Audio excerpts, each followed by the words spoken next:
we're going to look at some advanced data modeling concepts so that our ER diagrams can meet our database design goals. First, let's review the types of tables and entities. We've already looked at this, but now we're going to formally enumerate this. First of all, there are domain tables, and this is the tables that directly relate to your business, products, employees, customers. Secondly, we have composite tables, and these are tables that resolve many-to-many relationships that you have to add. We have lookup tables, and we create lookup tables to make sure our data stays good and correct. Your lookup table will have valid data, and that valid data then will connect to a field in another table to make sure that other field has valid data. And then there's weak entities. So if you see this line here, when you're relating tables, you may have a weak entity. And this, if you see, is employee key are in both and is an ID-dependent weak entity. Let's review our design goals. You want to minimize nulls. You want to avoid data redundancy, and you want to have good data, clean data. So last week, we saw how to diagram. This week, we're going to enhance our diagram so that these goals are met. One way to minimize nulls is to identify relationships between entities. Think of hierarchy for is a relationship. In this case, look, a dog is a mammal. A horse is a mammal. Here's the author's example of an employee table being at the top of this hierarchy. And we have three types of employees: a pilot, a mechanic, or an accountant. The employee table is known as a supertype, and the pilot, mechanic, accountant are known as subtypes in this hierarchical relationship. Let's see what would happen if you decide not to implement it like this, and then we'll come back to this ER diagram. We have a small subset of records and fields in an employee table for an airline company. Since a pilot has to have extra data stored in the database, those fields were added to the employee table by this database designer. And notice I can tell who's a pilot and who's not a pilot. And anyone that's not a pilot, it's going to have null data in those three fields. Now, this does not look like a lot of null data. It's not. But imagine thousands of records and only 5% of the employees being pilots. Then you will realize there's going to be a lot of null data if you design your database this way. So what we want to do is pull out these fields that are specific for pilot into a new table and then relate this employee table as the parent table and the pilot table as the child table. And that's what is done here. In the diagram, the author's showing you that, sure, employee is just a regular entity and can have other relationships like this weak entity we talked about last week. But here is what we need to focus on for this week. And then whenever you have a supertype and a subtype relationship, it's always going to be one-to-one. Now, it isn't marked as one-to-one because I understand when I see this diagram that it is one-to-one. You will notice it uses the same PK. So employee number is the primary key here. Employee number is the primary key / foreign key in the subtypes. One of the fields in the supertype is what we're breaking this up on. And in this case, that field is employee type. Notice that employee type is then listed here in the diagram. And the author calls that the subtype discriminator. Another thing about this, is this going to be disjoint or overlapping?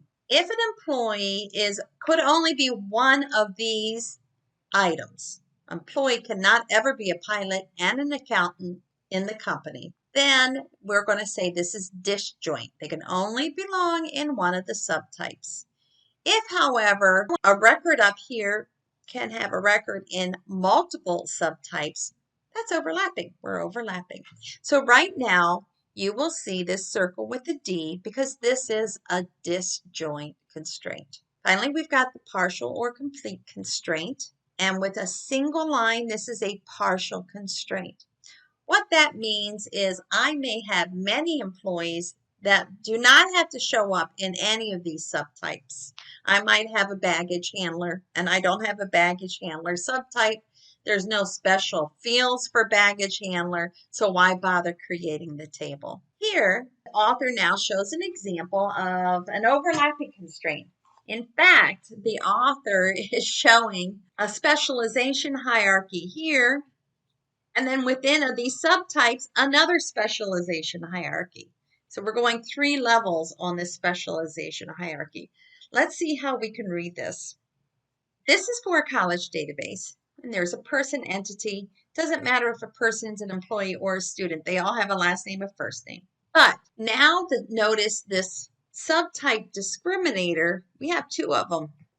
And the reason we have 2 of them is because it could be overlapping.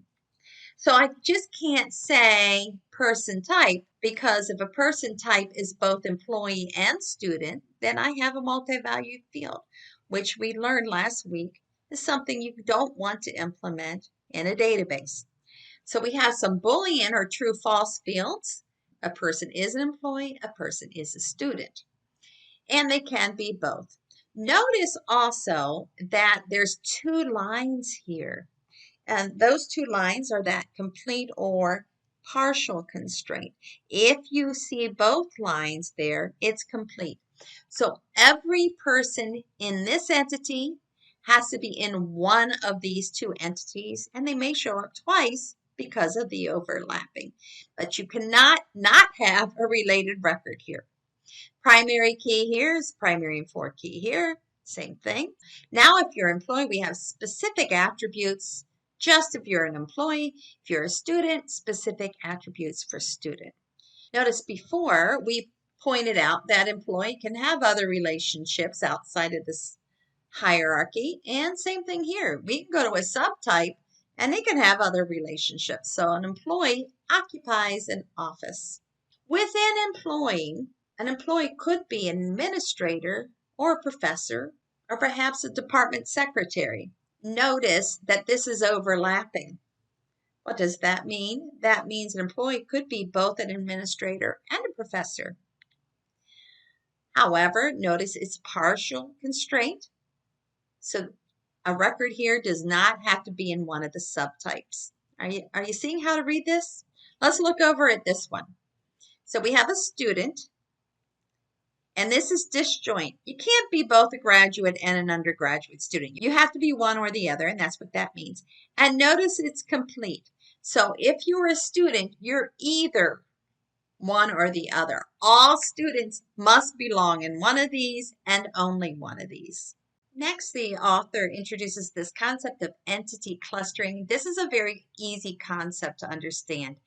As ER diagrams get more and more entities, it gets kind of cluttered.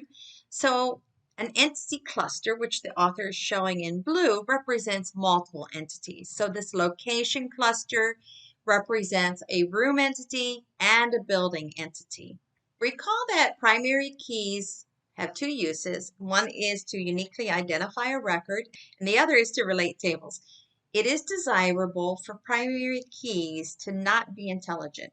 If someone has my primary key, they should not be able to figure out where I live at, for example. So anything with my phone number or address should not be a part of my primary key. Talk about phone number. At one time, I worked for a catalog department, and it seemed like the phone number was the primary key to find your catalog orders or to find your customer record if you wanted to place an order. The problem was what happened when you changed your phone number. If I prompt you for your phone number, I'm not going to find your record because it's under your old phone number. And it may take a while to figure out what the problem is. So don't make the primary key anything that's going to change. So names Not going to be a good primary key, probably. It is preferred that you make your primary keys be a single attribute if that's possible. And that is because, as you know, primary keys are used to relate tables, and it gets to be a mess when you get a composite key with 3 fields and you need to relate to another table and it becomes a foreign key, and all those 3 fields have to be copied over to the other table, duplicate data entry. So it's preferable single attributes. Of course, we do have our exceptions of composite entities and weak ID dependent entities. I'm not saying never do a composite key, but it's preferable to do a single primary key. Preferably, you're going to make those keys numeric and security compliant, meaning that nothing should be evident in the primary key that would compromise security. Here is that example of the many-to-many relationship that was resolved with this entity called enroll. A student signs up for many classes. A class has many students enrolled, and here enroll is the composite entities. Notice student number comes over here as primary key, class code comes over here as a composite primary key. I like to use surrogate primary keys. The database just assigns a unique identifier. Usually it's just a number going down a list, 1, 2, 3, 4.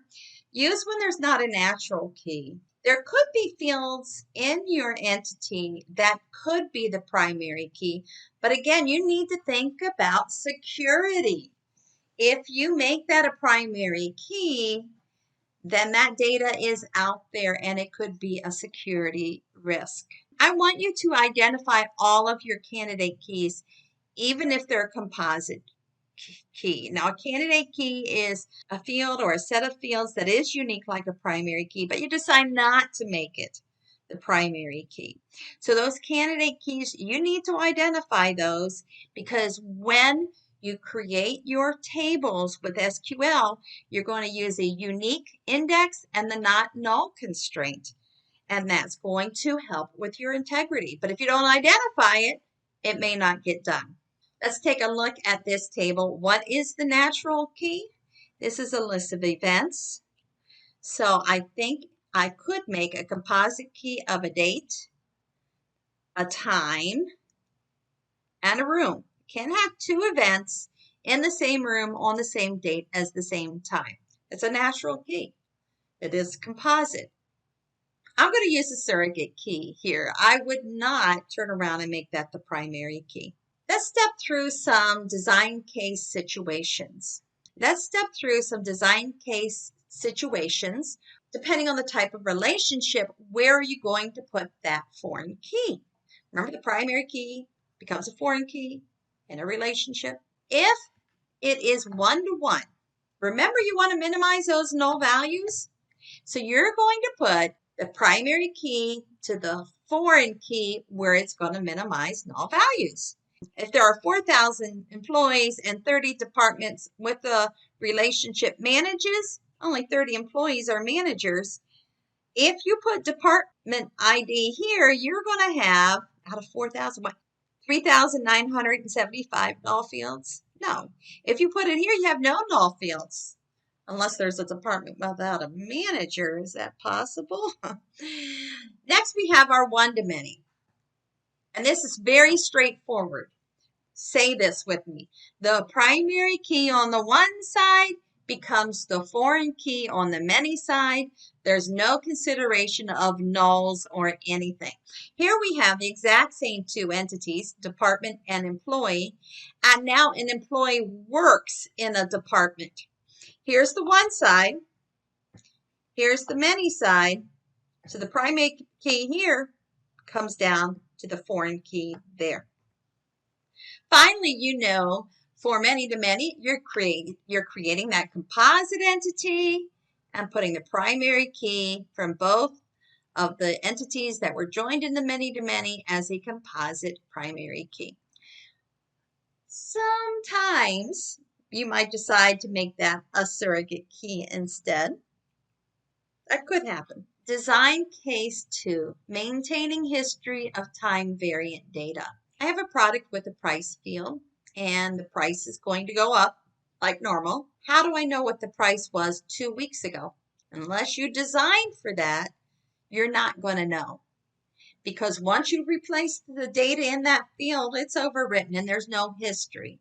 So the solution is I'm going to have a price history table. So you're going to create a new entity in a one-to-many relationship with the original entity. And the new entity contains the new value, the date of the change, and any other pertinent attributes. So every time you change the price, you're writing it twice. Once in the product table, once in the product history table. Here's an example of salary history. So I want to know, what did Joe Smith earn 5 years ago? It's not here. What's here is his current salary, but I can look Joe Smith's record up, and we've got a composite key. Yeah, this must be a weak entity, correct? So I got a composite key here. I can look at the date and figure out the salary from 5 years ago. Now we have manager history. Again, we have employee. And notice now we have a history with employee for both salary history and manager history. And here we have job history. So we can also go from one job to the next, and this will keep a log of what jobs that employee has had. The next design case we're going to look at are redundant relationships. It's pretty straightforward. I know that a player plays for a division and a player plays for a team, but that team is in the division that the player plays for. There's no need to do this extra relationship here. And another design case you might consider is pulling some private data out, creating a one-to-one relationship, and then pulling data that needs to be private into its own table. So you're going to give permission as the DBA for much fewer people to see this data, maybe a manager and that's it. Maybe a lot of people can view this data. You know, the secretary needs to know the department, the phone, and the title of an employee, but only the management needs to know the salary. So create a separate table. Like I said, it's got the same key here and one-to-one relationship.